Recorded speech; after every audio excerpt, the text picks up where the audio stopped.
परिधान केले होते ते पुत्र कामणेने ध्यान करत होते तेव्हा पिवळी वस्त्रे धारण केलेल्या एका महान तेजस्वी प्रौढ कुमार असा उत्पन्न झाला।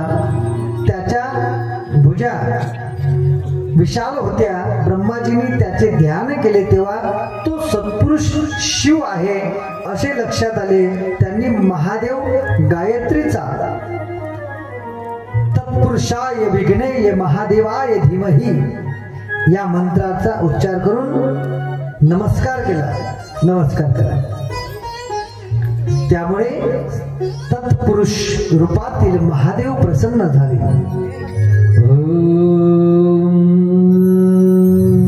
तत्पुरुषाय विघ्नेय महादेवाय धीमहि। ओम तत्पुरुषाय विघ्नेय महादेवाय धीमहि। ओम तत्पुरुषाय विघ्नेय महादेवाय धीमहि।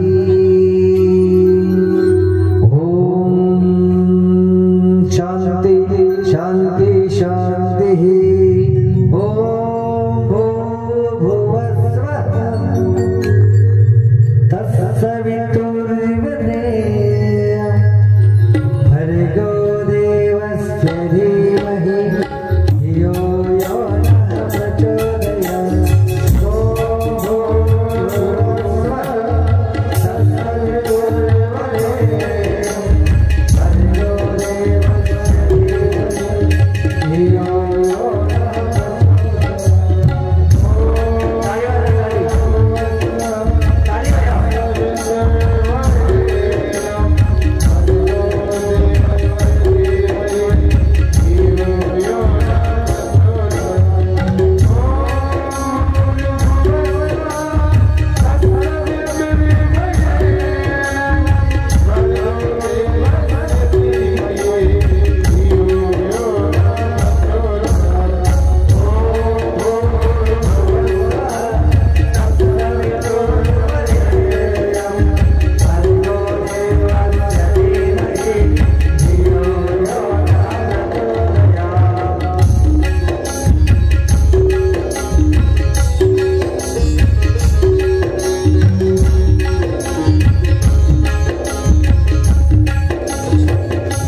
उच्चार करून त्याला नमस्कार करून दिव्य कुमार प्रगट केले।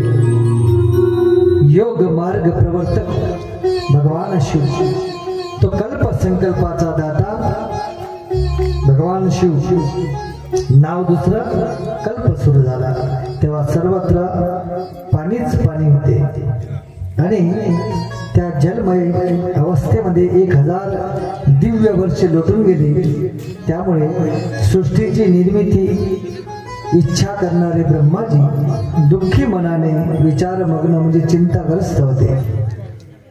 त्या समयी त्यांच्या सन्मुख एक महान तेजस्वी कुमार उत्पन्न झाला। तो कृष्ण वर्णाचा होता आणि आपल्या तेजाने झळकत होता। त्याने काळे वस्त्र परिधान केले होते, काळे शिरोभूषण घातले होते। त्याचा मुकुट यज्ञोपवीत आणि भाडावरचे गंधही काळेच होते। ब्रह्माजींनी आपल्या बुद्धीने तो अघोर रूपातील शिव आहे हे ओळखले आहे। त्या भक्तवत्सल महान तपस्वी महापराक्रमी आणि देवदेवेश्वर अघोराला मनपूर्वक नमस्कार करा। भगवंताचे जे अवतार येत आहे त्या अवताराचं महात्म्य आपण ऐकत आहात। की भगवान शिवाचं या अवतारांचं अनेक लोक ध्यान करत आहे आणि शिव स्वरूप परम तेजस्वी आणि महात्मा होते. या ब्रह्माजींना सृष्टी हेतू करता ते महात्मे घोर नामक महाअद्भुत योगाचे प्रवर्तक झाले. त्यानंतर ब्रह्माजीचा दुसरा कल्प सुरू झाला.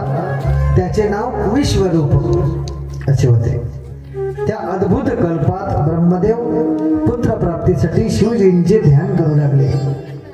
तेव्हा मोठा नाद करणारी विश्वरूपा सरस्वती माता प्रकट झाली. बोले सरस्वती माता की जय. आणि सरस्वती ही विद्येची देवता, वाणीची देवता. आणि मग या कुंदीर तुषार हार धवला, या वज्रा वस्त्र वैता, या विणावर दंड मंडित करा, या श्वेत पद्मासना. आणि म्हणून ती प्रकट झाली. त्यानंतर भगवान त्या स्वरूपामध्ये ईशान्य रूपातील अजन्मा, सर्वव्यापी, सर्व अंतर्यामी, सर्व काही देणाऱ्या सुंदर रूपाच्या सर्व स्वरूपामध्ये लीन झाले. सर्व शिव प्रभूंना ब्रह्माजींनी अत्यंत आदराने नमस्कार केला. नमस्कार. तेव्हा शक्ती सहित अवतरलेल्या सर्व शक्तिमान भगवंतांनी त्यांना सन्मानाचा उपदेश दिला. आपल्या प्रभावाने 4 सुंदर शुभ बालके उत्पन्न केली. त्यांचे नाव जटी, मुंडी, शिखंडी आणि अर्धमुंड ही त्यांची नावे आहेत. योगाद्वारे सद्धर्माचे अनुष्ठान करून त्यांनी श्रेष्ठ योग गती प्राप्त केली. आणि म्हणून ते शिव भगवंताचे अवतार अमर आहेत. सनत कुमारांनी मी तुम्हाला जे शिव अवतार सांगत आहे त्यांच्यामुळे त्रिलोकामध्ये, संपूर्ण ब्रह्मांडामध्ये यथायोग्य आपण सर्वांना हितकारक असा व्यवहार प्रचलित झाला. ईशान्य पुरुष अघोर वामदेव आणि ब्रह्म भगवान महेश्वराच्या 5 मूर्ती जगात विशेष रूपाने प्रसिद्ध आहे. अवताराचे कार्य कराया वेळ अजूनही उरला का? भगवंताचे जे अवतार आहेत ते अवतार प्रसंगानुरूप निर्माण झालेले आहे. जसा प्रसंग असेल त्या प्रकाराने ते निर्माण झालेले आहे. आणि म्हणून श्री शिवाय नमस्तुभ्यम, भगवंताचं नामचिंतन अघोरी माणसानं जरी घेतलं, श्री शिवाय नमस्तुभ्यम, तरी त्याचा उद्धार होतो. पापी से भी पापी हो कोई, जिसको जगहते हूँ लोकों में नहीं, गुरु चरण से प्रीत लगाई, ऐसा वेद पुकारा, शास्त्र 18, जो जपता है जन्म सुधारा.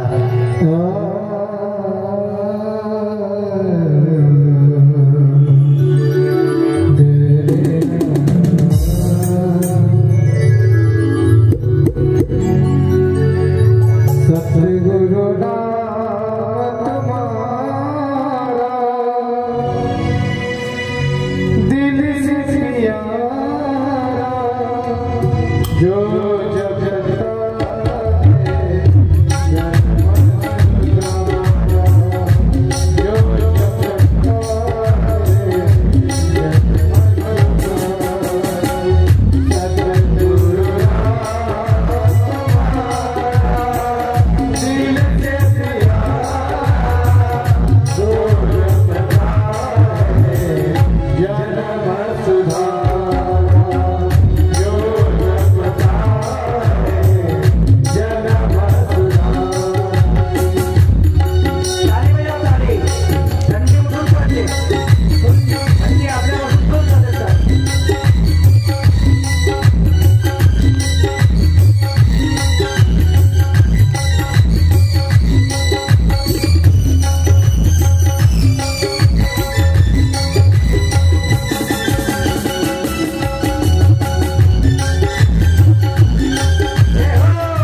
जो जपता है जन्म सुधारा,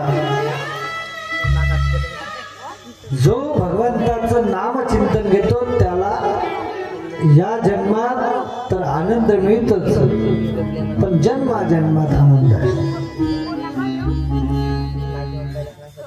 नाही का? म्हणून आपण भगवंताच्या नामाचं चिंतन उठता बसता जागता झोपता केलं पाहिजे. उठता बसता जागताना देवाचं नाव तर येत नाही, पण झोपताना जरूर येते आहे का? कारण झोपताना का बरं येते? कारण आपल्याला झोप लवकर आली पाहिजे म्हणून आपण देवाचं नाव घेतो.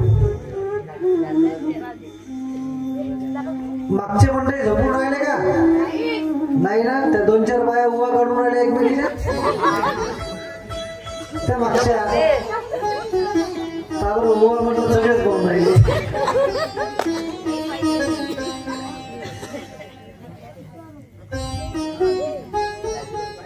ताई बसा. जसे काय तुम्ही बाई पाहिलीच नाही ते पहा, सगळे माणसं लागले तिकडेच पहा. तुमच्या बाई सारखी बाई.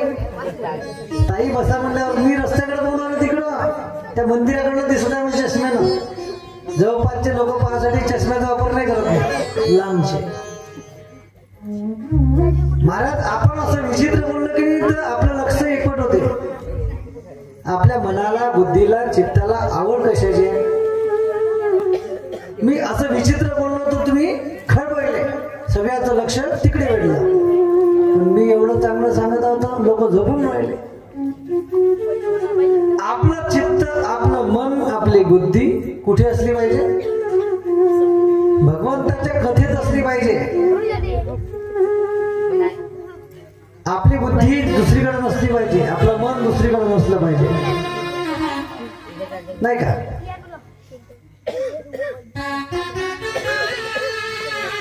ते तिकडचे कलाकार पानाशा काय करू राहिले तुम्ही? या खाली बसा, खाली बसा ना. जवान जवान पुरे खुर्चीवर बसले, त्याच्या कमरीला त्रास आहे, गुडघ्याले दुखणं आहे, अशांनी बसलं पाहिजे खुर्चीवर. बाकीच्यांनी खाली बसावं. याचं कारण आहे आपलं अधिष्ठान. आपलं अधिष्ठान कोणतं आहे? भगवान शिवाचं. त्याच्यापेक्षा आपलं वरिष्ठ नसावं. आपण श्रोते आहोत. आता आम्ही वर यासाठी बसलो की आम्ही तुम्हाला दिसलो पाहिजे.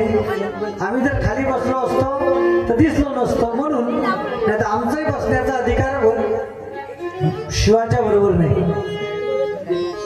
पण हे व्यासपीठ प्रत्यक्ष व्यासाने निर्माण करून दिलेलं आहे आणि कुठंतरी आमची पुण्याई असेल म्हणून सगळी आम्ही वर. पण असं काहीच नाही. म्हणून कथा श्रवण करत असताना लाभ जर घेऊन घ्यायचा असेल तर जमिनीवर बसावं आणि नुसत्या जमिनीवर नाही, त्यावर चटई असावी. चटई तर आहे पण हे सार्वजनिक चटई आहे. ह्या चटईला तिरविली जाते, मै दिली जाते, लग्नातही जाते, वाढदिवसाला जाते, सप्त्यातही येते. आता या चटईवर किती रंगाचे लोक बसले असं? ते संस्कार आपल्याला लागतात. मग त्याच्यापेक्षा पहिल्याच दिवशी सांगितलं आपण आपापल्या घरून आसन आणा आणि असं सरळ बसा. बिलकुल ज्ञानमुद्रेमध्ये मी जे सांगणार आहे ते तुम्हाला कळणार आहे.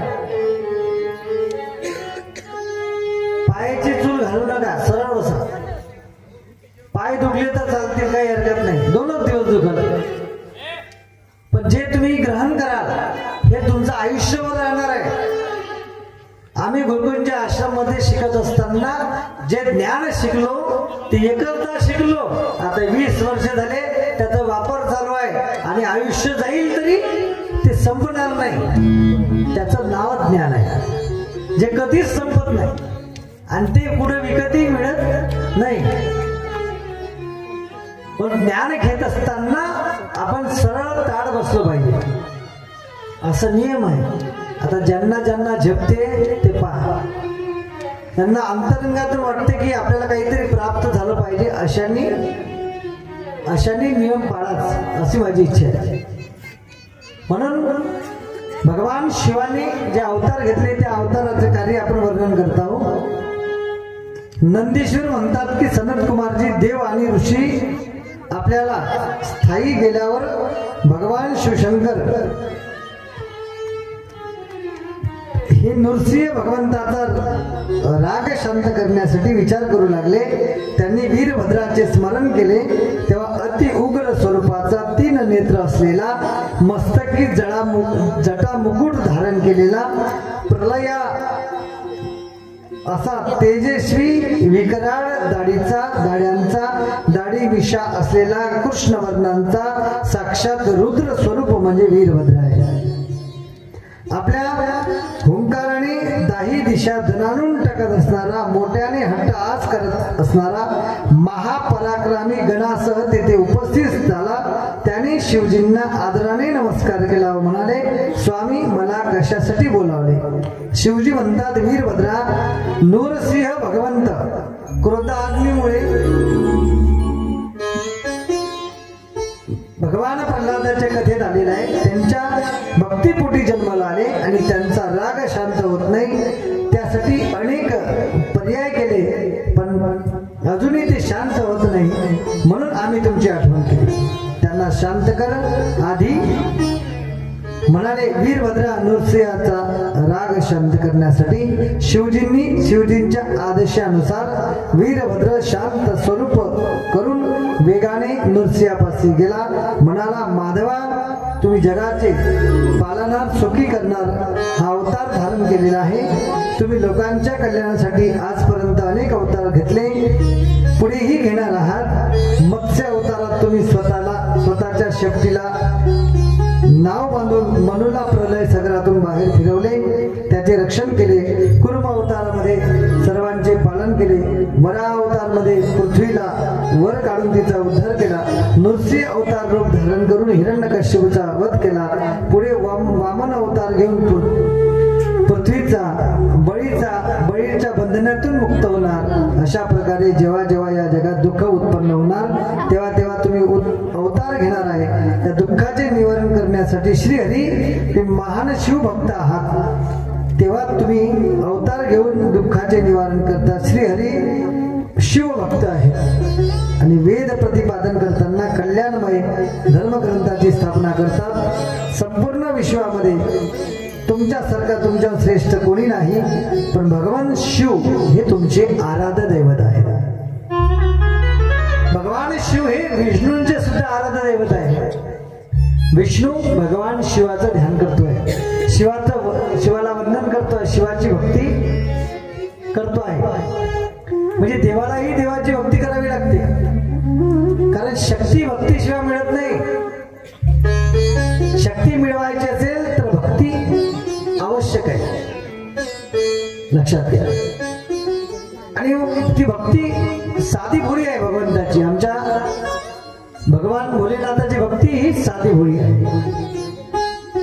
आणि मग त्यासाठी भगवान विष्णू चिंतन करतात. माता लक्ष्मी भगवान विष्णूंसोबत आहे आणि भगवान विष्णू शिवाचं स्तोत्र बोलताना ते सांगत आहेत,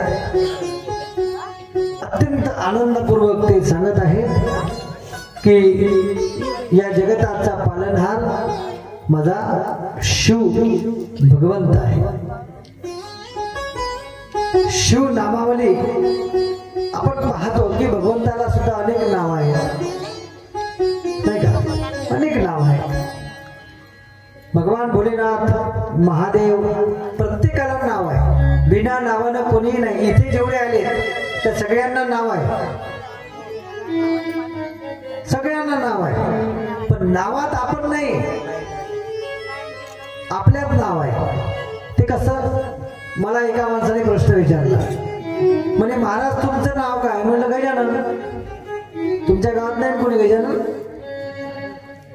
कारण मी शंकराच्याच नवसाचा होय. माया अगोदर माईला 2 पोरी झाल्या होत्या, त्या काही वाचल्या नाही. मग मासाठी नवस केला माईनं. कोणाचा? शंकराचा. माई बाबा पहिलेच बोलायचे भक्त होते, त्यांनी नवस केला आणि म्हणून त्यांचा भक्त शिव भक्त म्हणून महानाव गजानन ठेवलं. 5 वर्ष जावळ वगैरे काही काढले नाही, म्हणून भगवान शिवाच्या कृपेने हे अधिष्ठान भेटलं. जसं माझं नाव गजानन आहे. एका माणसाने मला प्रश्न विचारला, काही तर पोरं मोठी मजाकही उडवतात, गजा रे गजा कालकाशी मजा, गजाच्या लग्नात डुम डुम मजा. गजानन हे योगी संत सत्पुरुषांचे नाव आहे. संत योगी सद्गुरु संत गजानन महाराज शेगाव. गजानन गणपतीचं आहे गजानन नाव. गज म्हणजे हत्ती. गजानन नाव का पडलं गणपतीचं? गज म्हणजे हत्तीत त्याला तोंड लावलं म्हणून त्याचं गजानन नाव पडलं. लक्षात घ्या. आणि म्हणून गजानन हे शरीराचं नाव आहे, आपलं नाही. आपण तर परमतत्व आहे. मग एका माणसाने प्रश्न विचारला, गजानन दाखवा. तर मी म्हटलं, मी असं केलं. ते म्हणे छाती, ते शरीराची छाती आहे, गजानन नव्हे तो. मी म्हटलं हे, मग हे हात आहे. मी म्हटलं हे, मग हे हेड आहे, डोकं आहे. म्हटलं हे डोळे आहे. मग म्हटलं हे पाय आहे. मग हे म्हटलं पोट आहे. गजानन कुठे आहे? या सर्व अवयवा मिळून दिलेलं नाव म्हणजे गजानन. तसं प्रत्येकाला शरीराला दिलेलं नाव आहे. आपली जन्मतारीख भगवान शिवानी कोणती दिली आहे माहिती आहे का? आईच्या गर्भातून आपण म्हणजे भगवंताकडून आपण जेव्हा येतो आणि आईच्या गर्भात प्रवेश करतो, 6 महिने गर्भ पूर्ण होतो. 7व्या महिने पूर्ण शरीर सदृढ होते आणि 7व्या महिन्यामध्ये आईच्या गर्भात आपण प्रवेश करतो. आणि तो 7वा महिना म्हणजे आपली खरी जन्मतारीख आहे. आपली म्हणजे आत्म्याची. शरीरामध्ये जेव्हा आत्मा प्रवेश करतो ती 7वा महिना आहे. त्यावेळेस आपल्या आईची पूजा केली जाते. आईची म्हणजे आपल्या आत असलेल्या परमेश्वराची. जोपर्यंत शरीरात जीव आहे तोपर्यंत त्याची शान आहे. पूजा कशाची होती? शरीराची नाही, आत असलेल्या परमेश्वराची. एक दिवस परमात्मा निघून गेला तर त्या शरीराला कोणी विचारत नाही, किती सुंदर असू द्या. त्याला एक तर पेटूनच टाकते किंवा गाडून टाकते. त्याच्या व्यतिरिक्त त्या शरीराचं महत्व नाही. म्हणून भगवंताने दिलेलं शरीर हे त्याच्या सेवेत लागलं पाहिजे, त्याच्या नामात लागलं पाहिजे. पण उठता बसता जागता झोपता त्याचं नाव घ्या.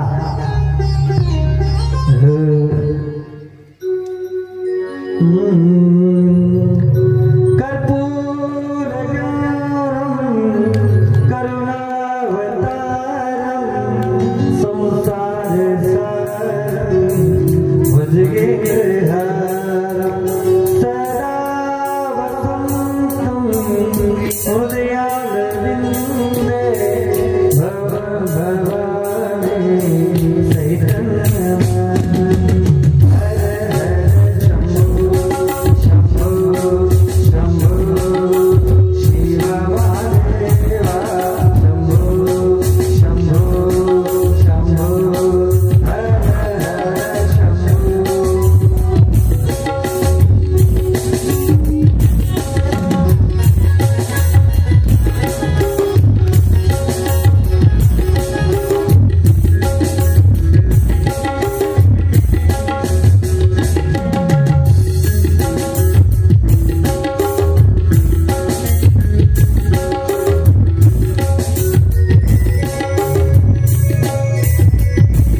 शिव शंकर भगवान की नमः। पार्वती पते हर हर महादेव।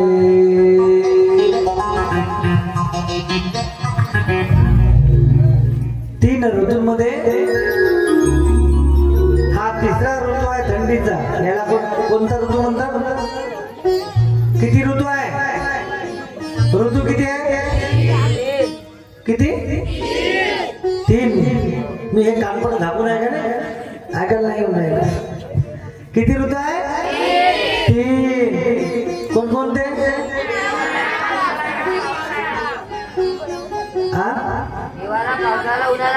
हिवाळा, पावसाळा, उन्हाळा। बरं, 3 ऋतू आहे। महिने किती आहे? 12। इंग्रजी महिने सर्वांना पाठ आहे, मराठी महिने पाठ आहे का? आहे का पाठ? हा, तुला माहित आहे? हो, नाही ना? मग तुम्हाला कसं झालं? मराठी महिने पाठ आहे का? कोणाला पाठ आहे? मराठी महिना म्हणा, सांगा तिथूनच। उभे राहा, उभे सांगा ताई। कार्तिक मार्गशीर्ष पौष माघ फाल्गुन। वा वा, ताली बजाव। शिवाची भक्ती वर्षातनं किती महिने केली जाते? जास्तीत जास्त लोक भगवान शिवाला कोणकोणत्या महिन्यात मानतात? सांगा, कोण सांगते? भगवान शिवाला वर्षातनं कोणकोणत्या महिन्यात मानतात? शिवाचं व्रत वैकल्य कोणकोणत्या महिन्यात करतात लोक? सांगा ना। आता सांगितलं ना, चैत्र, वैशाख, ज्येष्ठ, आषाढ, पुढं काय? श्रावण। काय आहे? श्रावणामध्ये सोमवार पाळतो ना आपण? पाळतो की नाही? आता तिकडं पाहा ना, चार्जिंग झाले। आतापर्यंत ते पडद्याने टेकता टेकता झोपत होते माणूस।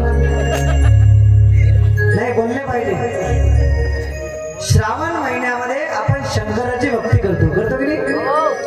श्रावण महिन्यामध्ये आता वराडाला लग्नच पुन्हा येत आहे, भरपूर वराड आहे म्हणा।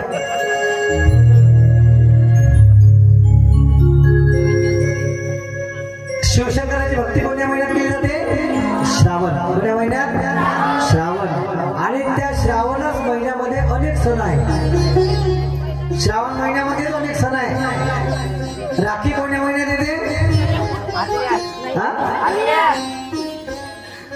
कोणत्या महिन्यात?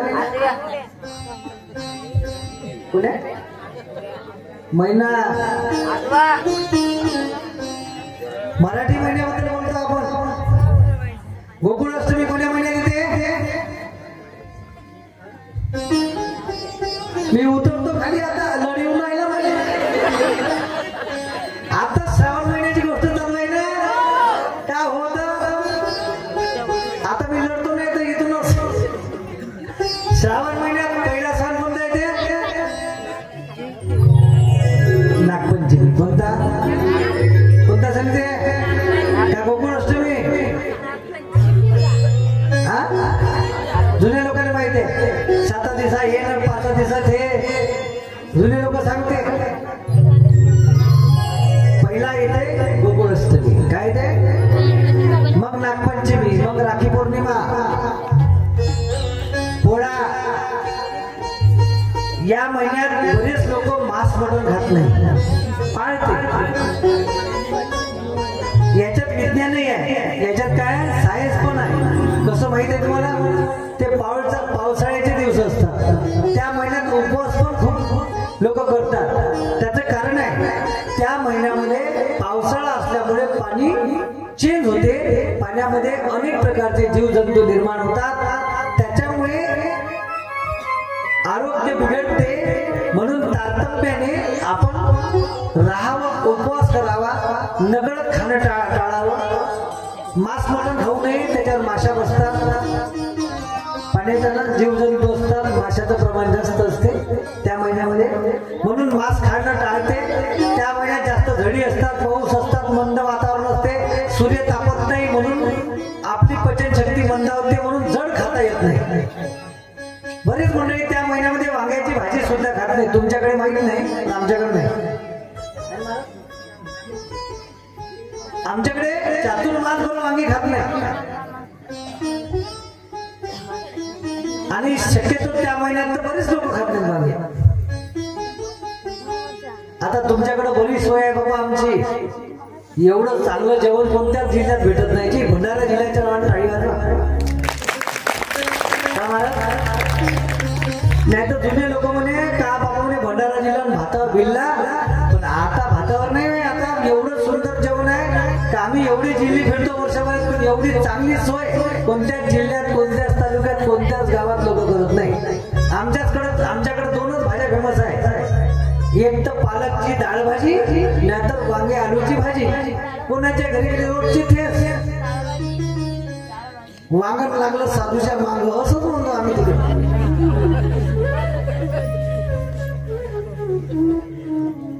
पण काही नियम, सोमवार आपण व्रत करतो त्या महिन्यामध्ये, त्या दिवसानं त्या निमित्तानं आपल्या मुखातून नामस्मरण होते. आणि दुसरा वर्षाचा महिना जो माघ आहे त्याच्यामध्ये शिवरात्री येते. कोणता महिना? माघ. म्हणजे वर्षातला 2 वेळा 2 महिन्यामध्ये शिवाचं पूजन प्रामुख्याने केलं जाते, आणि 2 वेळा देवीचं पूजन केलं जाते. 2 महिन्यामध्ये. ते महिने कोणते सांगा, सांगा कोणते महिने? वा माऊली का? चैत्र आणि अश्विन. शाबास, ताली बजा. चैत्र आणि अश्विन. चैत्र नवरात्र आणि अश्विन नवरात्र. कलियुगामध्ये 2 भक्तीला जास्त प्राधान्य आहे, एक ते शिवरात्र आणि एक नवरात्र. त्या दिवशी बोलतो नाही का, रात्रच का म्हटलंय, दिवस का नाही, याचं चिंतन करा बरं. कारण रात्र काय आहे? रात्र हा काळ आहे. रात्र काय आहे? काळ आहे. लक्षात. आणि त्या दिवशी आपण जर भगवंताचं चिंतन केलं तर काळ आपल्याला आपल्या जवळ येणार नाही, किंवा काळाची झडप आपल्यावर येणार नाही. लक्षात घ्या, काळ आपल्यापासून दूर जाईल. शिवाचे भक्त असतील, ते मंडपात बसून असेल, आणि त्यांचं जर मरण आले असेल आज इथे काही क्षणात, यम त्यांची वाट मंडपाच्या बाहेर पाहत असेल, तर यम नाही, यमाचा बापही इथं आला तरी इथून शिव भक्ताला घेऊन जाऊ शकत नाही. हे शिव महात्म्याचं सामर्थ्य आहे. माझंही जरी मरण आलं असेल तरी मला इथून घेऊन जाऊ शकत नाही यम नाही, यमाचा बाप आहे. तर हे शिव महात्म्य आहे. लक्षात घ्या. आणि म्हणून काळ आपल्यावर झडप घालणारच नाही.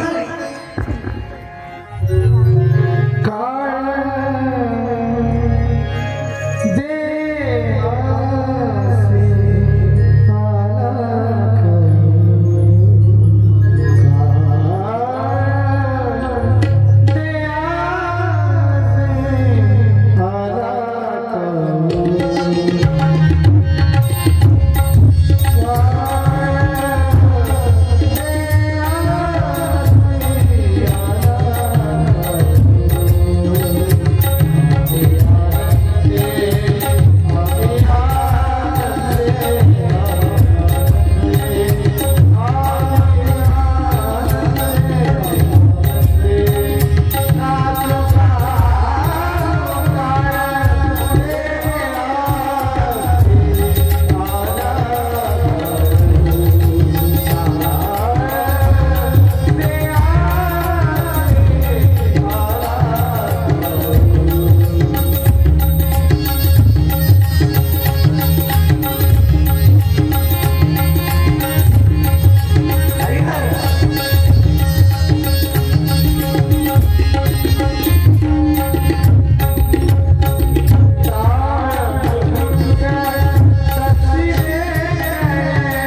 मंडळींना जास्त थंडी लागली आहे, पुरुष मंडळी कमी आले आणि हरिपाठाला पुष्कळ लोक होते. हरिपाठ घेत असताना घ्या पुन्हा वाढवा फुल मंडप भरला नाही का. त्याच्यामध्ये लोक नाचतात की नाही, काही लोक नुसतेच पाहिले ते, काही लोक नुसते पाहायचे ते फक्त टीकाच करते. मी तिकडून येता येता एका पोराचा एक दोन दोघं तिघं पोट्टे उभे होते म्हणजे माहिती कसं फदफदे नसते पोट्टीमध्ये. काही लोक केवळ टीकात्मकच बोलतात, त्यांना आपल्या दृष्टीमध्ये दोष दिसत नाही. पण आपण चांगल्या कामाची स्तुती केली पाहिजे नाही का. प्रत्येक माणसाच्या दृष्टीचा दोष आहे, प्रत्येकाला वेगवेगळं दिसतंय. डोळे सारखे आहे पण त्याची दृष्टी पाहण्याची वेगळी आहे. एका राम आणि श्यामची जोडी होती. तुमचं नाव काय मित्र? हे पुढे बसलेले दोन्ही शूरवीर दिसून आहे, झाडझूड करून. राम आणि श्यामची जोडी होती आणि श्यामकडे घोडा होता आणि राम त्याचा मित्र शहराशीकडे गेला. श्यामाला रामची आठवण आली. 2-4 महिने लोटले, तो काही दिसला नाही, त्याला आली आठवण आणि मग श्याम रामच्या भेटीला गेला शहरात. त्यावेळेस वाहन नव्हते, घोड्याने गेला. त्याच्या रूमवर पोहोचला मुंबईला. आता मुंबई सारख्या ठिकाणी सगळेच लोक कामात बिझी असतात, पण श्यामला आपल्या मित्रासाठी वेळ काढला. 2 दिवसाच्या सुट्ट्या काढल्या, मस्त मुंबई फिरून येऊ म्हणे. समुद्र किनारी जाऊन मस्त गेट ऑफ इंडिया, रंगरंगाचं पाहू, जीव चौपाटी आणि मस्त मजा करून घेऊ म्हणे. सोबत घोडं होतो. आता मला सांगा, माणसाने राहिलेच जागा नाही तिथे घोड्याला कुठे होता? मुंबई सारख्या ठिकाणी आपलं पालरा थोडी होय काही, एका घरात यावर एकर जागा आहे ना महाराज. पालरा गावात किती मोठे मोठे घर आहेत. आमच्याकडे तुमच्या एका परिवाराची जागा आमच्याकडे 10 कुटुंब राहते तेवढ्याच जागा. किती मोठे मोठे अंगण आहे आपल्या, मोठे घर, मोठे अंगण, मोठा आवाज. आमच्याकडे 10 लोक राहतात तेवढ्या ह्याच्यात. मुंबई सारख्या ठिकाणी तर तुम्हाला माहितच आहे, लोक जशी भांडी ठेवायची रॅक असते तशी माणसं झोपायचे बेड आहे.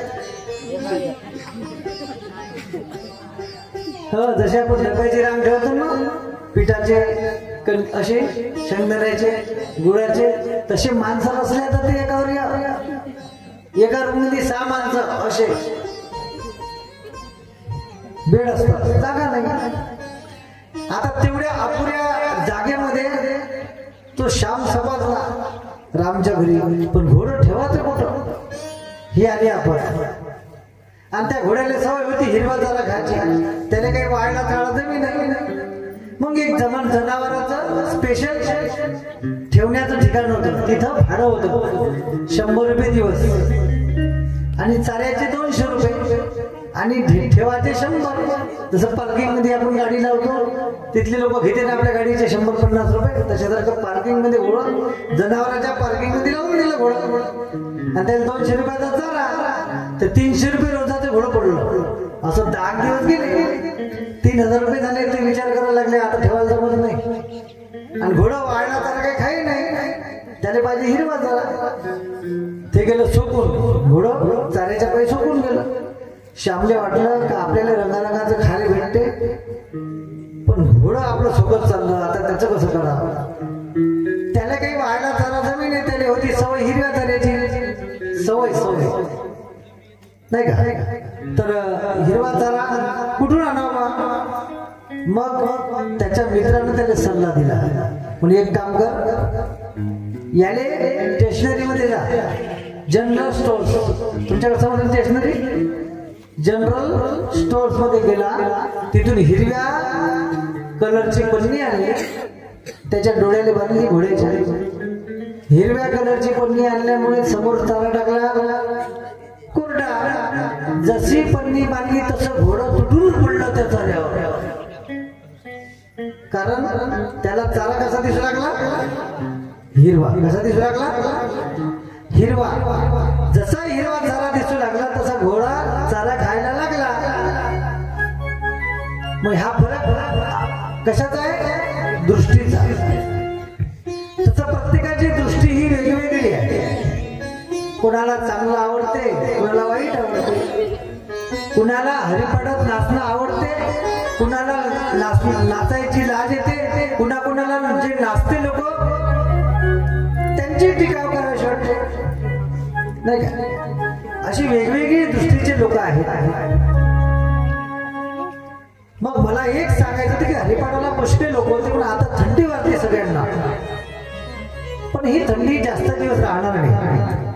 हे 2-4 दिवसाचा आहे आपला सप्ताह होईपर्यंत. सप्ताह झाला की 6 तारखेपासून मोकळं वातावरण आहे. पण जे आपल्याला जे ऐकायला मिळणार आहे हे परत मिळणार नाही, त्याच्यासाठी ही आपली तळमळ आहे. भगवान शिवाचं महात्म्य, शिवमहिमा सोमवाराच्या महिन्यामध्ये म्हणजे शिवरात्रीच्या महिन्यामध्ये, माघ महिन्यामध्ये आणि श्रावण महिन्यामध्ये जास्त वर्णिलं जातं. का बरं वर्णिलं जातं?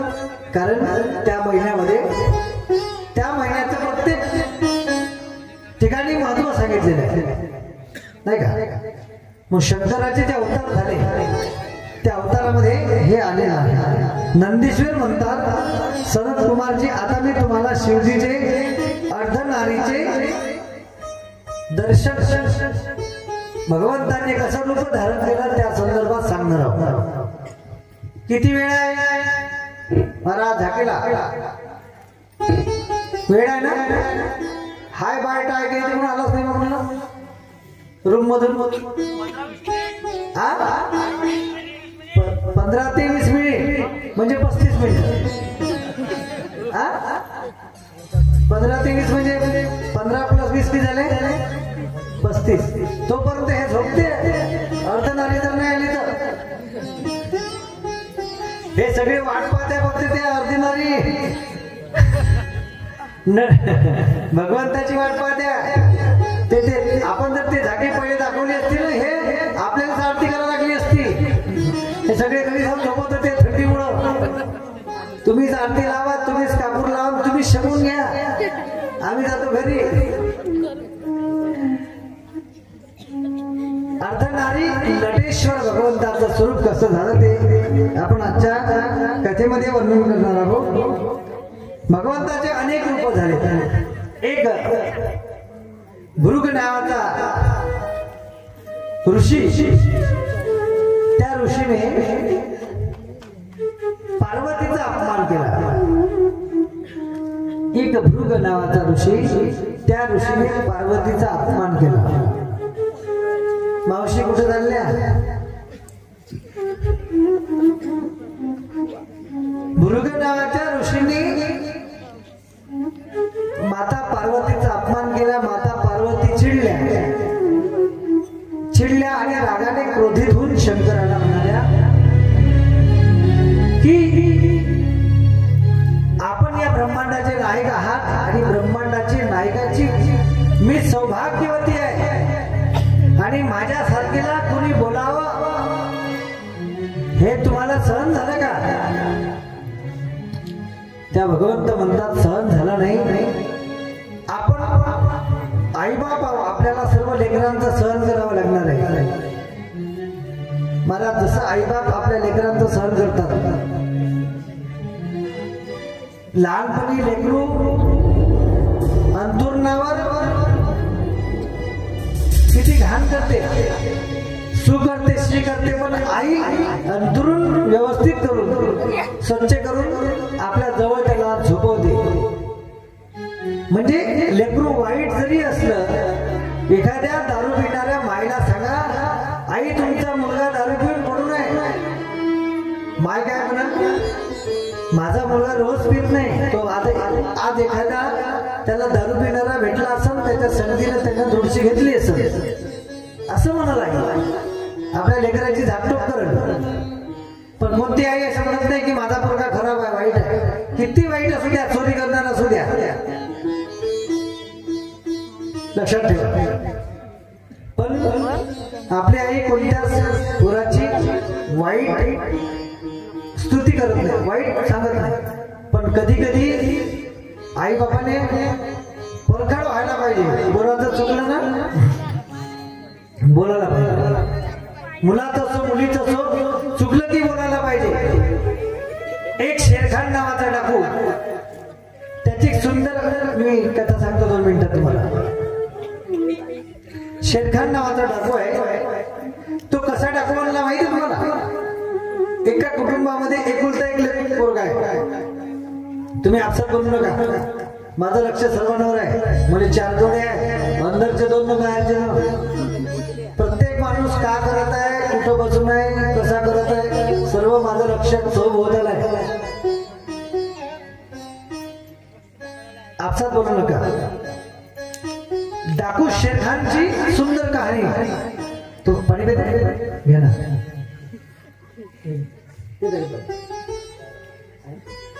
अंगावर घेते का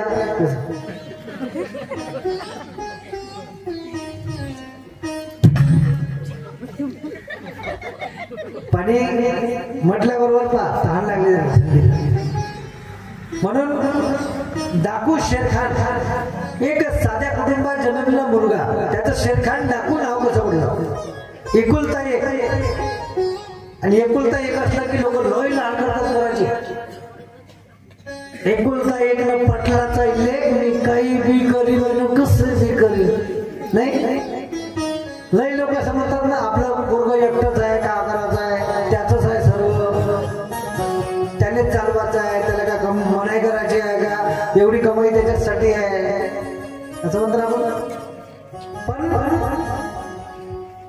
कधी कधी लाडही जास्त होतात. जेवढे पोरं आज आई वडिलांचं ऐकत नाही ना जे पोट्टे शेपारले का नाही त्याला जबाबदारी माई बाप आहे. नियम आहे वयाच्या 6 वर्षापर्यंत पोराची लाड पुरवा. किती वर्षापर्यंत. पोरगा मुलगी जोपर्यंत शाळेत जात नाही तोपर्यंत त्याची लाड पुरवा. एकदा पोरगा पोरगी शाळेत जायला लागले का त्यांना डिसिप्लिन शिस्त चुकला की आपटला धरला की लावलं सुस्तीच करायची नाही. वयाच्या 6 वर्षापासून तर 15 वर्षापर्यंत तुम्हाला मोफत आहे हात सफा करायची सुविधा आहे.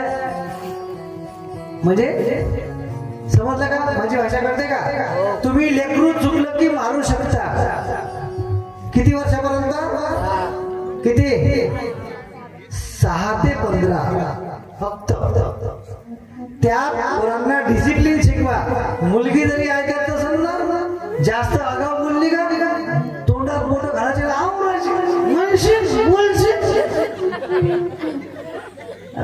आणि पोट्ट असं ना त्याने मिरच्याची धुनी द्यायची.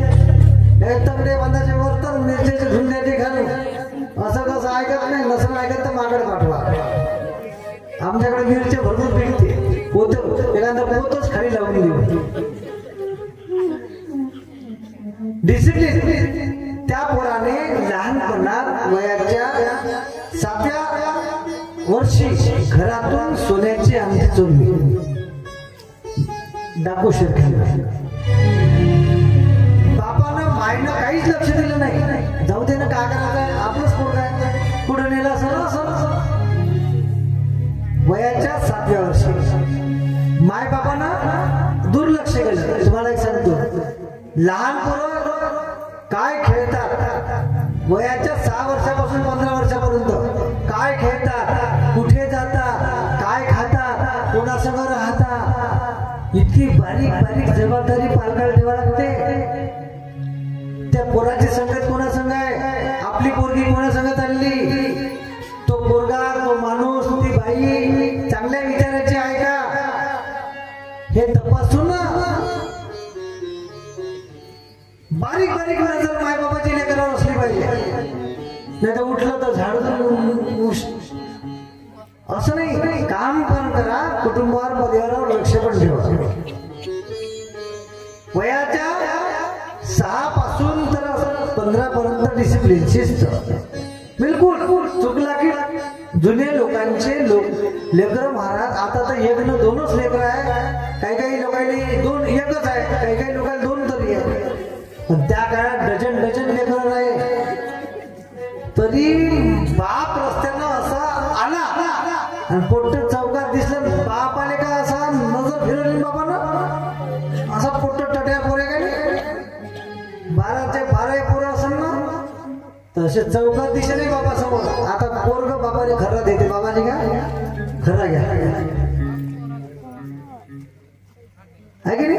पोरग बाबाने खरा देते, बापही पोट्ट्याने खरा देते, घे म्हणते. काही तर खरंच म्हणतात, दोन काही बाप लेक असे एकत्र गिलासाने दारू पिणारे. काही घरामध्ये बाप घरात आला तर पोट्ट बाहेर जाते ना, पोट्ट घरात आला तर बाप बाहेर जाते, अशी परिस्थिती आहे. पण बाप लेकर ताटाला ताट लावून जेवत नाही, डिसिप्लिनच नाही शिकवलेला पण त्याला. म्हणून वयाच्या 6 वर्षापासून 15 वर्षापर्यंत त्याला चांगले संस्कार द्या. संस्कारो आकारो वर्तनते, माणूस हा संस्काराने घडत असतो असा वेद आपल्याला सांगतो. मग 15 वर्षापासून त्याच्यासोबत मित्रासारखं नातं ठेवा. मुलगा मुलगी 10वीत गेले का त्याला जास्त बोलायचं नाही. मुलगा मुलगी 10वीत गेले का त्याला जास्त आईने बोलायचं नाही, बापाने बोलायचं नाही. त्यांच्या मनातलं काय आहे हे समजून घ्यायसाठी त्यांच्याशी मैत्री करायची. एकदम पोरीना तिच्या मनात काय, पोरांना त्याच्या मनात काय हे बापाने माईने सांगितलंच पाहिजे. संध्याकाळी दिवसभर काय झालं ते तुम्ही जर त्याच्यावर जास्त दबाव टाकत तर पोरं घाबरते, मग ते तुमच्याशी बोलत नाही. काही काही बाबाला वाटते का पोट्टे म्हणजे काही काही बाबाला वाटते का पोरं आमचा मान राखते. जास्त रागानं पोरं मान नाही राखत, तिरस्कार करते. एक लक्षात ठेवा, जास्त पोराले जास्त वयात आल्यावर जर आपण मारलं ना, चिडलो त्याच्यावर तर पोरं आपला तिरस्कार करते, मान नाही ठेवत. फक्त आपल्याला वाटते माझा मान ठेवते, ते चुकीची गोष्ट आहे. तिथून आपलं नातं मित्रासारखं असलं पाहिजे. अजूनही आकाशच्या नाकाच्या बाबाचं नातं मित्रासारखं आहे. याचं लग्न झालं तर 3 वर्ष झाले, तरी रोज बाहेर सत्यावर असला तरी बाबासंग बोलल्याशिवाय राहत नाही.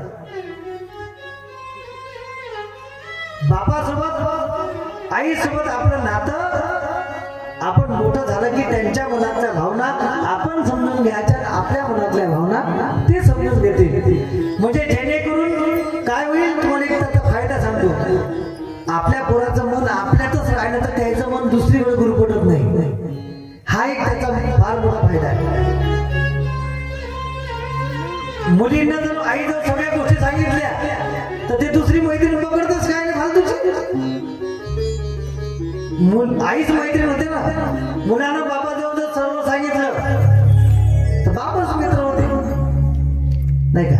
म्हणून त्या डाकू शेरखानना जे जे करत गेलं ते मायबापानं त्याच्यात दुर्लक्ष केलं. लहानपणापासून चोरी करायला लागला, मारामारा करायला लागला. का करायला, हे बोलतो एकला, त्याला जास्त बोलायचं नाही, ओरडायचं नाही. जे असं शेफारलं ते का नाही, शेफारणं म्हणजे तुमच्या भाषेत काय म्हणते, माजलं असं माजून गेलं. ते मायले नाही ऐकाले, बापाले ऐके नाही, मायने पैसे दिले नाही तर माईच्या छातीवर बसे, नड्डी पिचके, दे पैसे दे पैसे दे पैसे, नाही तुला मारतो.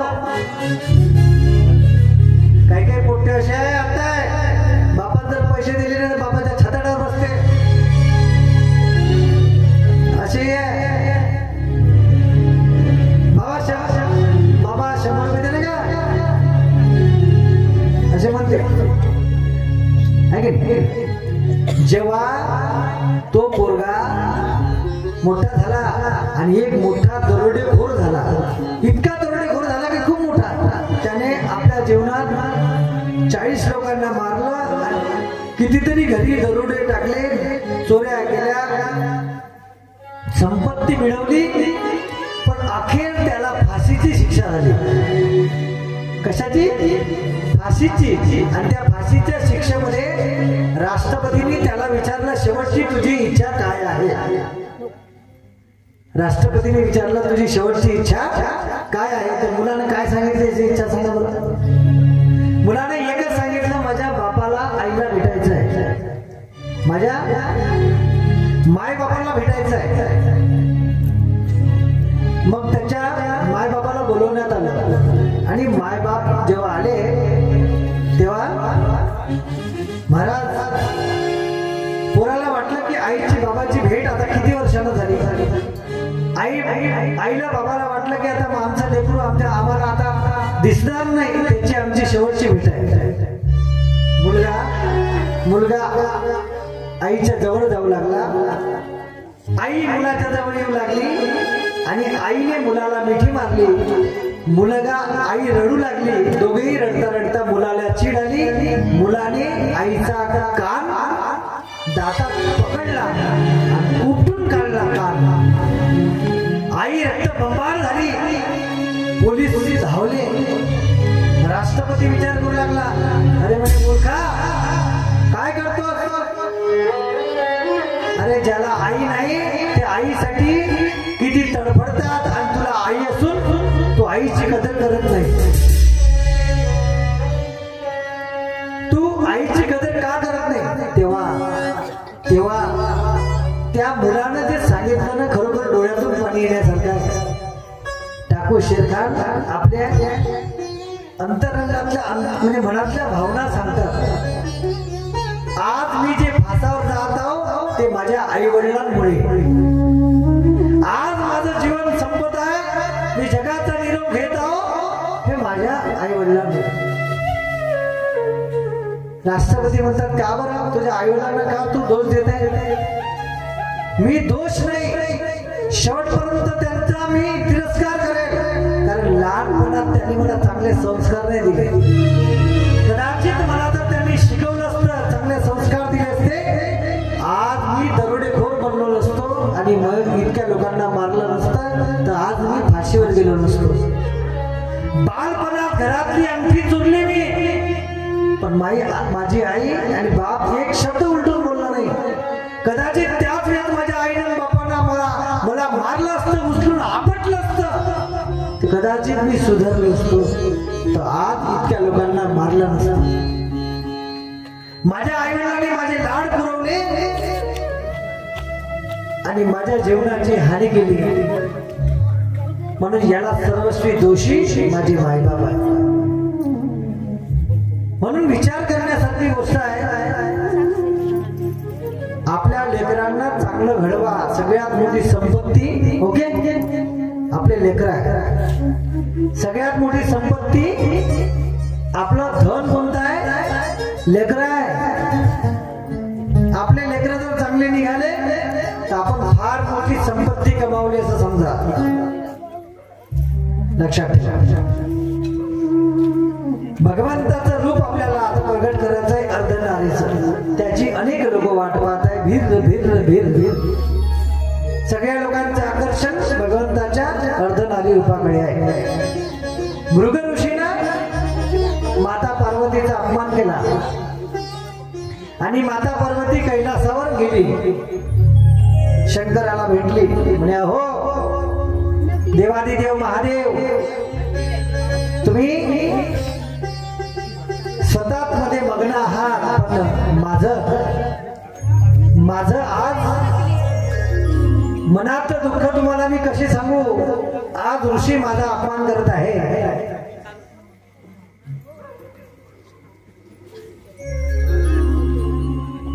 आणि भगवान म्हणतात, विष्णू भगवंत म्हणतात भगवंताला, माझ्या आईचा अपमान भगवंत आपण सहन केला. तेव्हा भगवंताने विचार केला की काहीतरी पर्याय शोधावा लागेल. तेव्हा ब्रह्मदेव आले आणि म्हणे, भगवंता आपल्याला सृष्टीची निर्मिती करण्यासाठी एक प्रकृती पुरुष स्त्री पुरुष आपल्याला निर्माण करावं लागेल. तेव्हा प्रत्यक्ष या ब्रह्मांडातून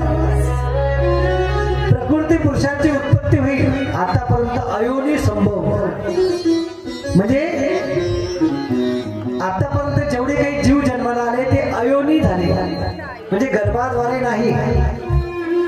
अयोनी म्हणजे बिना गर्भानं आशीर्वादानं कृपेतून झालेले जीव होते. पण आता तपश्चर्या केली, आराधना केली आणि आराधनेमध्ये त्यांनी मंत्र म्हटला. अरे मंत्र इकडे चायवर आला का? ओम प्रजापती देवताभ्यो ओम अयोनि संभव ओम मैथुनी सृष्टि उत्पन्नम प्रजापति शिवाय नमस्तुभ्यं शांति. श्री शिवाय नमस्तुभ्यं. परमेश्वर शिव हे कार्य करण्यासाठी पुढे आले. त्यांनी पराशक्ती शिवशक्ती या कामदा मूर्तीमध्ये प्रवेश केला आणि अर्धनारी रूपानं ब्रह्माजी सन्मुख गेले. शिव आणि शिवांचे रूपांतर एकत्रित येऊन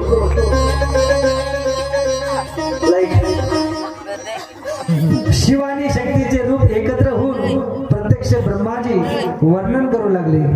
ओम नमः शिवाय. बोलिए अर्धनारी नटेश्वर भगवान की. बोलिए अर्धनारी नटेश्वर भगवान की. शिवशंकर भगवान की. आज के आनंद के भगवंतानी स्त्री पुरुष हे एक सुंदर असं रूप धारण केलेलं आहे. त्याला अर्धनारी नटेश्वर भगवान असं म्हणतात. म्हणजे या अवताराचं कार्य असं आहे. आता माझ्या आलं ध्यानात या अवताराचं कार्य अतिशय सुंदर आहे. जेव्हा सृष्टीची उत्पत्ती झाली त्या भगवंताने असं रूप धारण केलं आणि त्याच्यानंतर स्त्रीला वेगळं केलं आणि शिव वेगळे झाले. पण पहिले दोघांमध्ये एक होते, नंतर वेगवेगळे केले. लक्षात घ्या, या अवतारापासून सृष्टी निर्माण झाली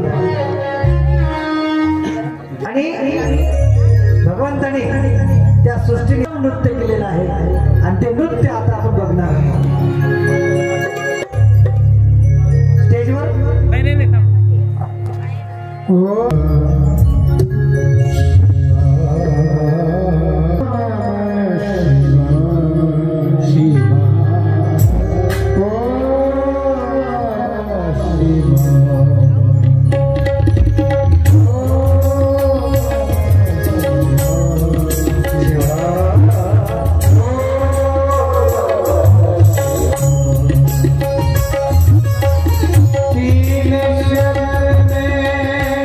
श्री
इतकं झालं नाही, अतिशय सुंदर पार्ट घेतलेली आपल्या गावातील सुकन्या, नाव काय? साक्षी. म्हणजे बिना गर्भानं निर्माण केले होते, पण जेव्हा शौनक कुमार सुतांनी प्रश्न केला की पुढची जी सृष्टी आहे ते मैथुनी म्हणजे संसार रूपी स्त्री पुरुषांकडून करून घ्या, पण आता ब्रह्माजी विचार करू लागले की कुठून आणावं स्त्री, पुरुष कुठून आणावं, म्हणून त्यांनी भगवंताची आराधना केली आणि भगवंताने स्वयंभू एकटे भगवान शंकरांनी आपल्यातून शिव आणि शक्ती हे जे एकरूप आहे त्यांना वेगवेगळं केलं, अर्धनारी नटेश्वर भगवान म्हणून, आणि तिथून नारी वेगळी केली आणि भगवान वेगळे आहे. म्हणजे स्त्री आणि पुरुष आता जॉईंट आहे, इथून आता स्त्री पुरुष वेगळे झाले, इथून खरी सृष्टीची उत्पत्ती झाली स्त्री आणि पुरुषांचं. आणि मग अशा प्रकारे भगवंताचंच हे रूप आहे, जे दिसते ना ते सर्व सौंदर्य भगवंताचं शिवाचं आहे. भगवान शिवानं निर्माण केलेलं सौंदर्य आहे. या सौंदर्याचा आपण लाभ घेतो, पण त्याचं नाव घेत नाही. नाव घेतलं पाहिजे देवाचं.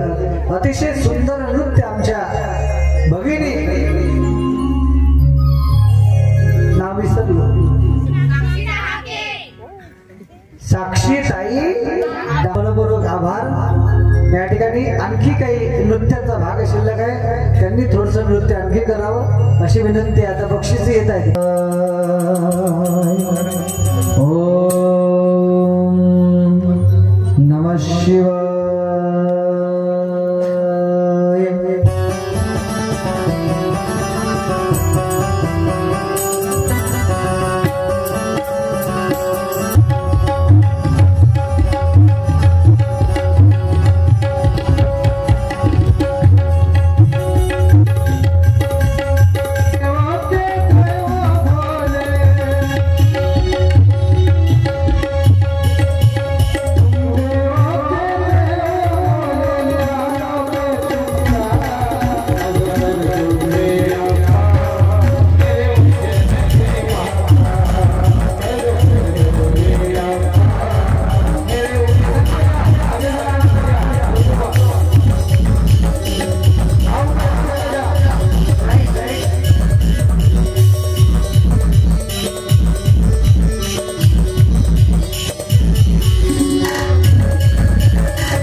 ते पदे हर नटेश्वर रूप आपण पाहिलं त्या या रूपापासून भगवंताने सर्व सृष्टी निर्माण केली आणि तेव्हापासून स्त्री पुरुषांचं हे नातं अमर झालेलं आहे.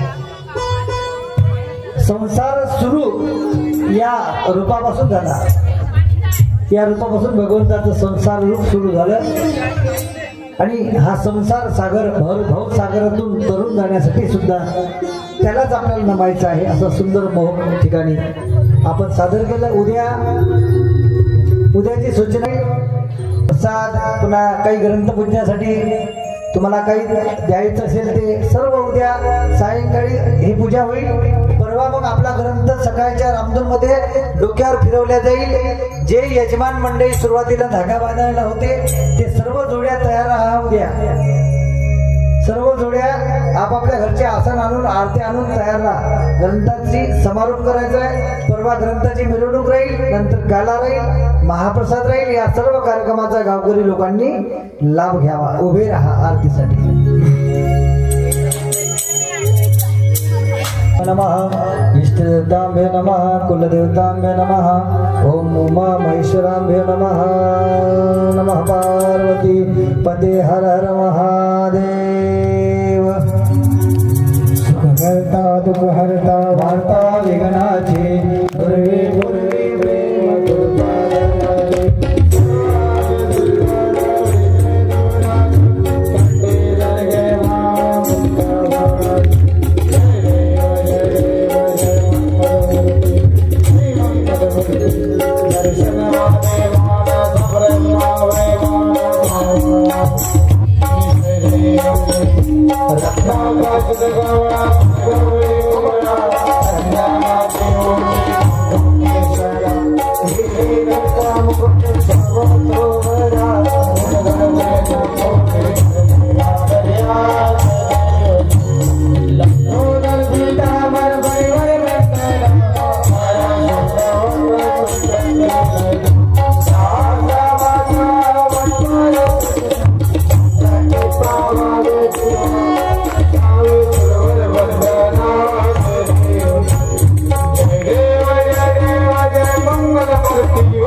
मंगल मूर्ति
जय महाकाल.